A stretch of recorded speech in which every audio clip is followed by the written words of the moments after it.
Selamat datang di Bobo di Mobil. Kami, Alvin dan Lucy, pasangan suami istri beda negara yang sedang keliling Asia dengan mobil dari Indonesia. Memasuki musim semi, road trip kami beberapa hari ini hujan terus dan suhu drop jadi lumayan dingin. Plus, kami juga berencana ke Huanglong dan Chuchaikou yang masih bersalju. Jadi, kami mampir dulu belanja sleeping bag yang lebih tebal supaya bisa bertahan bobo di mobil tanpa heater di suhu beku. Ini ada -5 nih.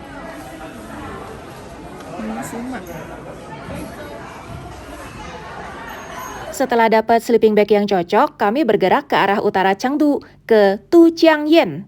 Hari ini kami mau ajak teman-teman ke proyek teknik sipil yang telah menjadi berkat bagi banyak generasi sejak 2200-an tahun yang lalu. Tujiangyan adalah sistem irigasi tanpa bendungan yang tertua dan satu-satunya yang bertahan di dunia. Sistem irigasi Tujiangyan sampai hari ini masih dianggap sebagai harta karun Sichuan karena peran pentingnya dalam mengendalikan banjir, mengairi pertanian, dan menyediakan sumber air untuk lebih dari 50 kota di Provinsi Sichuan.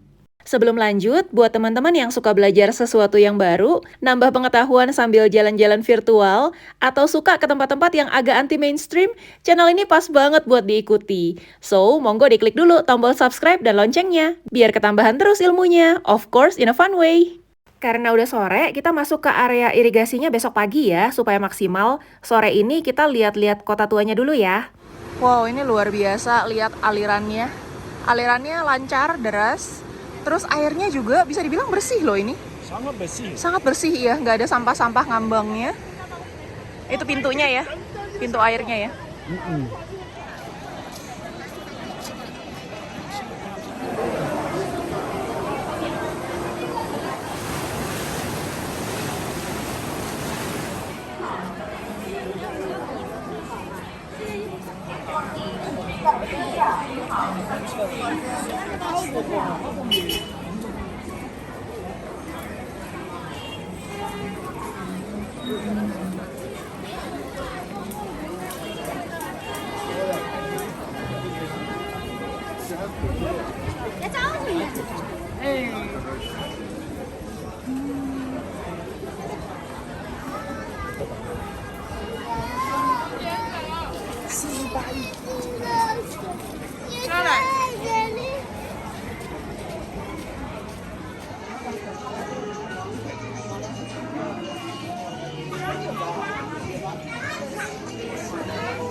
Wah, ini larou.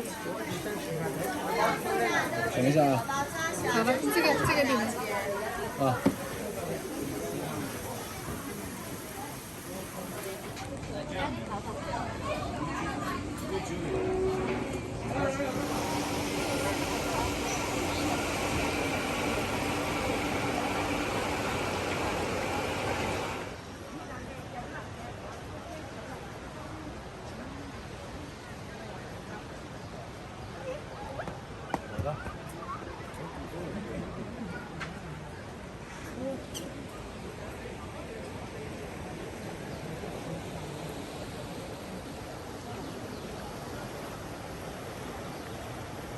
Dari ancient town-nya, dari kota tuanya sebenarnya ada jalan. Dulu mungkin bisa lihat ya dari sini, tapi sekarang kan mereka jual tiket tuh di sana untuk ngelihat bendungannya kan. Bukan bendungan sih sebenarnya, sistem irigasi. Cuma sekarang supaya di sananya laku, sininya ditutup, digembok gitu. Tapi kalau ada yang nakal, tapi tetap aja lah kelihatan nggak gitu bagus karena ada pagar-pagarnya hijau-hijau gitu. Itu triknya kalau mau tiketnya laku. Jalan lain di vlog. 当时你已经来了，就为了把那边的水引到这边来，就煮热点，然后就用火烧用胡椒，然后把它弄好就可以，好不好？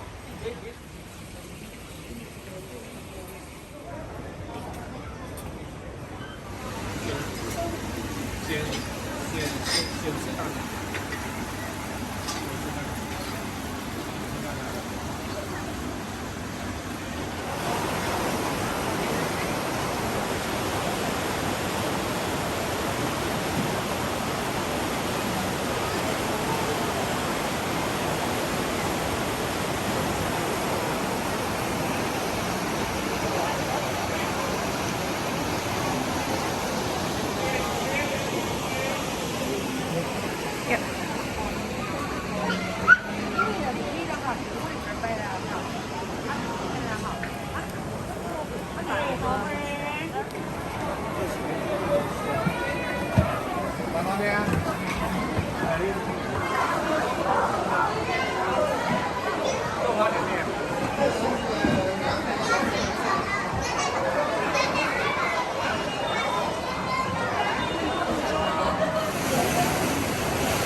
Di sini ada booth automatic guide, jadi kita bisa ngedengerin gitu, ada rekaman-rekamannya. Tapi kalau pakai bahasa Mandarin harganya 20 renminbi.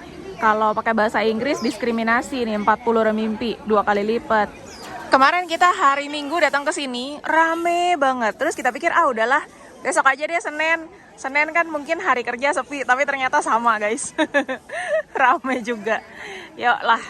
Seperti yang pernah kami ceritakan di episode 73, Chengdu disebut sebagai Tianfu Zhikuo, yang artinya tanah yang berkecukupan. Padahal dulunya, lebih dari 2200 tahun yang lalu, kota ini tiap tahun terancam banjir. Tiap musim semi dan musim panas, es di pegunungan mencair dan curah hujan tinggi, banjir. Giliran musim dingin datang, kering. Namun malapetaka rutin ini berhasil dihentikan. Tahun 256 sebelum Masehi, gubernur di wilayah ini, dulu namanya wilayah Shu, bagian dari kerajaan Qin ya. Nama gubernurnya Li Ping. Li Ping dan anaknya memutuskan untuk membangun sistem irigasi di Sungai Min untuk mencegah banjir. Setelah melakukan riset yang panjang dan dengan kerja keras dari masyarakat setempat, akhirnya sistem irigasi Tujiangyan ini selesai. Dan setelah sistem irigasi ini selesai, nggak ada lagi banjir yang terjadi. Sichuan pun berubah menjadi tempat pertanian paling produktif di China. Nah, begitu masuk setelah taman bunga yang cantik, ini ada petunjuk, ada iron bars atau batang-batang besi ini digunakan zaman sekarang sebagai penunjuk kedalaman dari sungai. Jadi ditaruh di dasar sungai. Dulunya, Li Ping itu menempatkan patung kuda untuk patokan kedalamannya dasar sungai. Patung kudanya kita akan lihat sebentar lagi nanti di gedung di atas. Nah, di sini juga ada keranjang-keranjang bambu yang diisi dengan batu-batu. Jadi zaman dulu bendungan dibuatnya dengan cara seperti itu. Di sini juga ada patung-patung para tokoh penting yang berperan dalam pembangunan, mengawasi pembangunan juga bahkan merawat Tujiangyan. Bukan hanya di era pembangunannya, namun juga ada patung Zhuge Liang misalnya yang hidup 400-500 tahun setelah irigasi ini jadi. Di bagian bawah setiap patung ada namanya dan di sampingnya ada penjelasannya mengenai setiap tokoh tersebut. Sayangnya tidak ada penjelasan dalam bahasa Inggris, hanya ada dalam bahasa Mandarin aja. Ada turtle pond juga atau kolam kura-kura. Yuk kita lihat sebentar, mana ya kura-kuranya?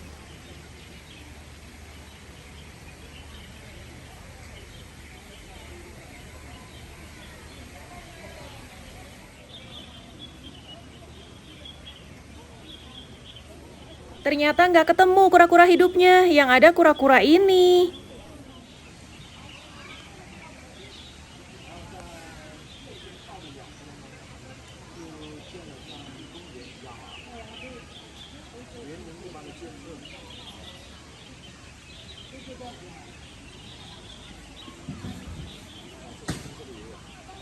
Pohon ini ditanam oleh Changsung sudah lebih dari 1.700 tahun yang lalu.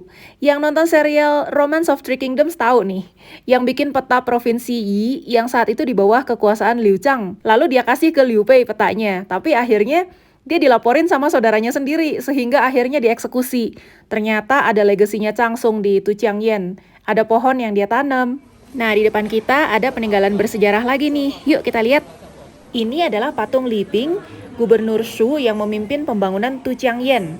Ini juga adalah patung manusia tertua yang ada di China. Di zaman dinasti Han Timur, patung Li Ping ini ditempatkan di sungai untuk memantau aliran air.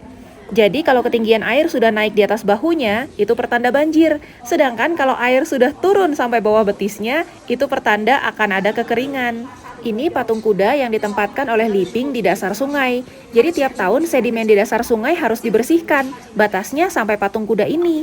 Nggak boleh lebih, nggak boleh kurang, karena hitungannya nanti jadi kacau. Nah, ini peta proyeknya. Lokasi Tujiangyan ini ada di wilayah aliran sungai Min atau Minjiang yang panjangnya 735 km dan merupakan anak sungai terpanjang dari sungai Yangtze. Awalnya, aliran sungai Min akan turun dengan kecepatan tinggi dari pegunungan Min, lalu tiba-tiba melambat setelah mencapai dataran Chengdu. Otomatis aliran air jadi bercampur lumpur dan membuat daerah terdekat sangat rawan banjir. Puncak debitnya bisa sampai 5.000 sampai 6.000 meter kubik per detik, sedangkan di musim kering hanya 500 meter kubik per detik. Jadi untuk ngakalin debit yang ekstrim ini, dibuatlah sistem irigasi yang terdiri dari 3 konstruksi utama yang bekerja selaras satu sama lain untuk mencegah banjir dan menjaga lahan tetap tersuplai dengan air. Yang pertama adalah Yuzui atau tanggul mulut ikan, karena memang bentuknya mirip sama mulut ikan.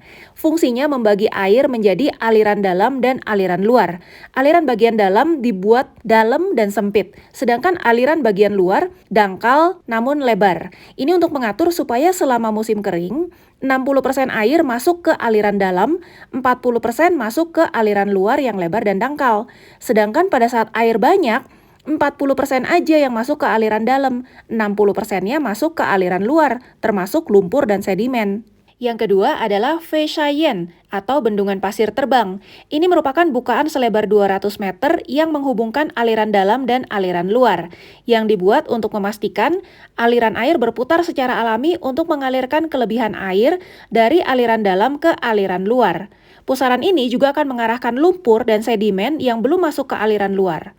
Feishayen awalnya dibuat dari keranjang-keranjang bambu yang diisi batu sebagai pemberat, tapi sekarang sudah digantikan dengan bendung beton bertulang modern. Dan yang ketiga adalah Pao Ping Kou atau saluran leher botol, yang awalnya ini dari gunung batu. Gunung batu ini dibongkar bertahun-tahun oleh masyarakat setempat sampai bisa menjadi saluran seperti ini. 2.200 tahun yang lalu belum ada dinamit, belum ada mesiu. Jadi caranya batunya dipanasin dengan dibakar, lalu disiram air. Lama-lama kan retak tuh, sehingga bisa dibongkar pelan-pelan. Saluran ini mendistribusikan air ke lahan pertanian di dataran Chengdu. Sambil jalan ke arah sistem irigasi, kita melewati benda bersejarah lagi nih. Ini ada Ting dari zamannya Ming Dynasty. Katanya ini dari Gunung Qingcheng, dari sebuah tempel Taois di sana. Besok kita akan berangkat nih ke sana.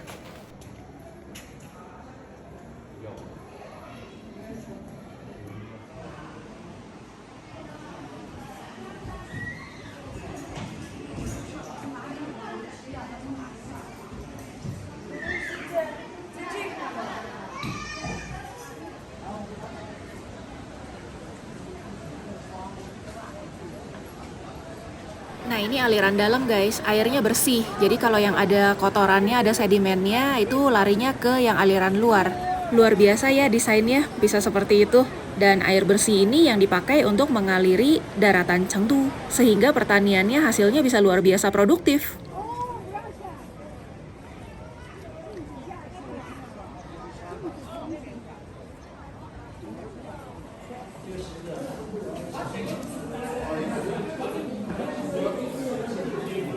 Ada benda bersejarah lagi, ini ada patung pekerja, cuma kepalanya udah nggak ada.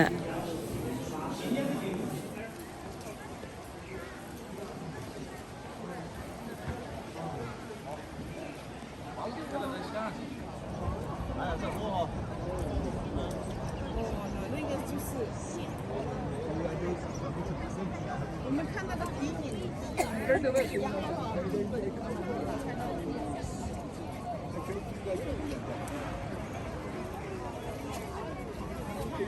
不是打那儿了，憋那儿了，不能放。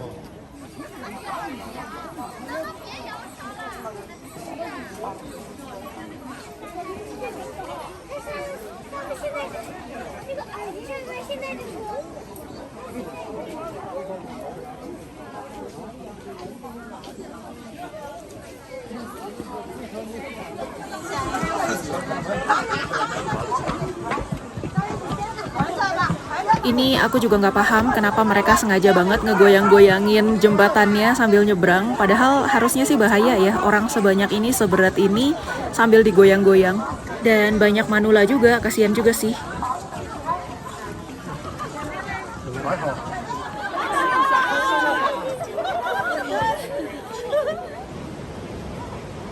Nah, ini saluran leher botol ya, Pao Ping Kou. Dan di depan kita ini adalah aliran dalam.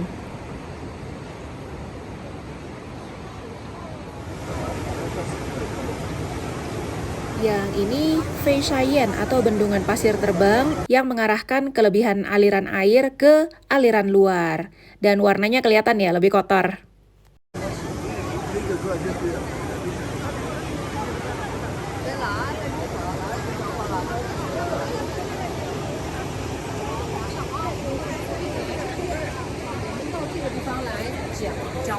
Ini kita lagi melewati Fei Shayan Spillway Bridge yang lebarnya 200 meter.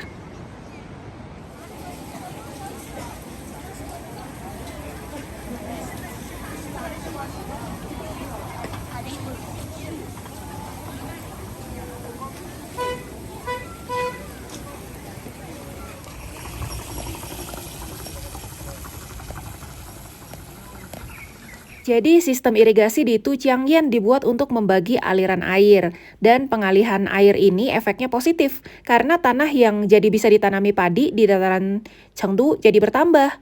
Kok nggak dibuat bendungan aja? Karena zaman dulu, sungai itu jalur transportasi yang penting sekali. Kerajaan Qin membutuhkan sungai ini untuk mengirim stok makanan ke prajurit yang sedang berperang. Kalau sungainya dibendung, putus jalur transportasinya. Nah, kira-kira yang nyuruh bangun Tujiangyan Qin Shi Huang bukan? Bukan.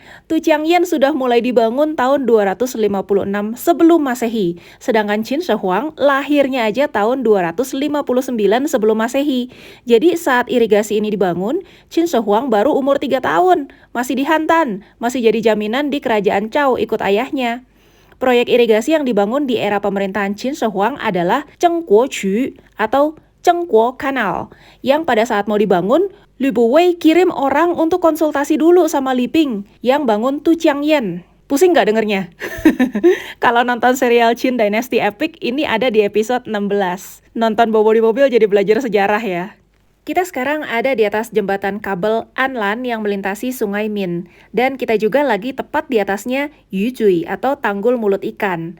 Pembangunan jembatan ini awalnya dimulai dari sebelum dinasti Song. Saat itu badan jembatan ini dibangun dengan balok kayu dan pegangan tangannya terbuat dari bambu. Tapi sekarang kayu dan bambunya sudah diganti dengan baja dan beton bertulang untuk menjamin keamanan pengunjung. Dari jembatan ini kita bisa melihat dengan jelas seluruh tata letak sistem irigasi Tujiangyan. Menyeberangi sungai ada 2 tempel di sini, yaitu Fulong Temple dan Erwang Temple.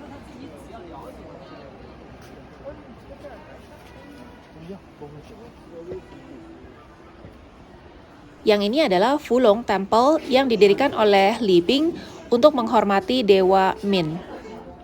Tempel yang kedua adalah Erwang Temple yang dibangun untuk memperingati Li Ping dan putranya. Tempel ini masih mempertahankan gaya arsitektur dinasti Qing dan di aula besar ada patung Li Ping dan putranya yang disembah oleh penduduk setempat setiap hari.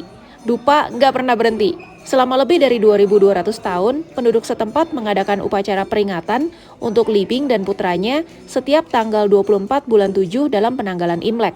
Acaranya ada opera lokal yang dipentaskan untuk umum, juga ada festival lempar air di hari pembersihan makam. Luar biasa ya, dengan keterbatasan sumber daya dan keterbatasan teknologi pada masa itu, lebih dari 2.200 tahun yang lalu, bisa jadi sebuah sistem irigasi yang bahkan sampai hari ini masih sangat bermanfaat. Tiap pohon itu ada botolnya, jadi kayak infusan gitu tapi ini dituncep. Nah, kelihatan kan? Tuh.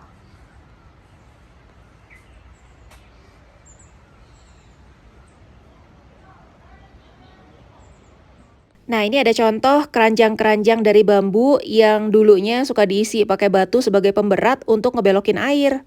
Semoga jalan-jalan virtual kita hari ini bermanfaat buat teman-teman semua, meskipun kontennya agak berat, namun pastinya bisa menambah wawasan kita semua.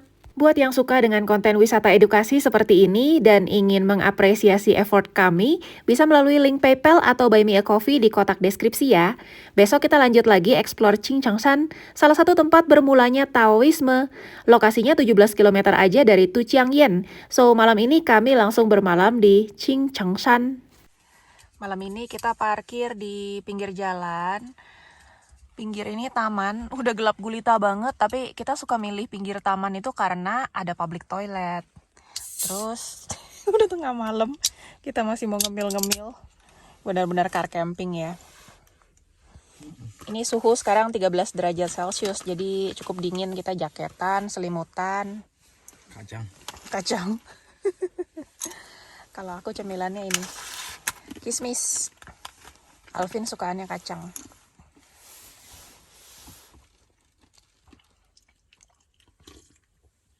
Enak gak?